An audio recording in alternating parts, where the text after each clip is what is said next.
Ay, magandang gabi mga monster. Yan, papunta tayo ngayon dito sa lugar ni Diwata. Titingnan natin kung gaano kadami yung customer ni Diwata. Ayan guys. Sa mga nakakapanood, nandito lang yan si Diwata sa Pasay. Jokno Boulevard, malapit lang sa MOA guys. Ayan. Ayan, papunta na tayo doon. Babaybayin na natin.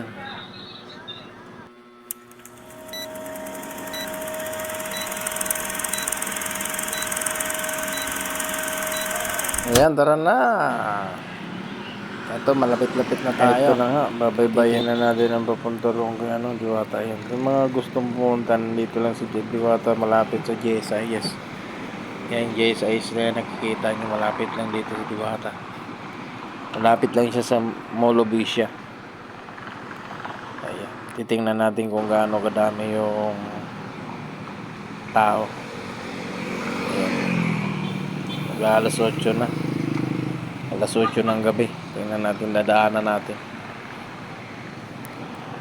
Ayan, parang daming parking oh. Ang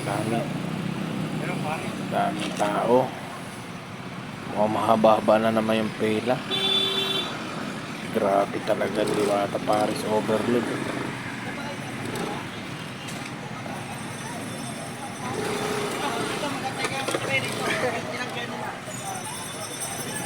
Ito na, ayan, ang haba, ang daming tao.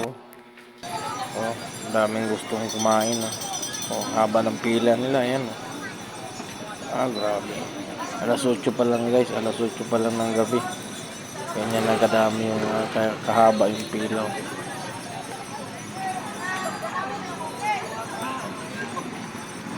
Ayan. Grabe, lalayo-layo muna tayo kasi may traffic enforcer baka matikitan ako.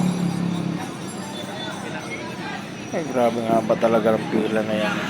Pero ayan mo, bilis-bilis naman eh. Bilis naman ng usad nila. Nung ako kasi kumain dyan, nung nagarang araw, kumain ako dyan. Alas 2 ng hapon ako pumunta dyan. May pila din, kaya lang hindi gaano. Ayan, no. Grabe ang likot ng camera ko kasi may traffic enforcer doon sa una, no. Banti muna tayo ng kaunti. Ayan, dito tayo pupusta yan, no. Ang dami. Ang daming tao. Times yun na nakalapit kasi pinapalayo ko ni Sir traffic enforcer. Ayan, dito tayo nakapisto. Layo natin doon sa maraming tao. Ayan, maraming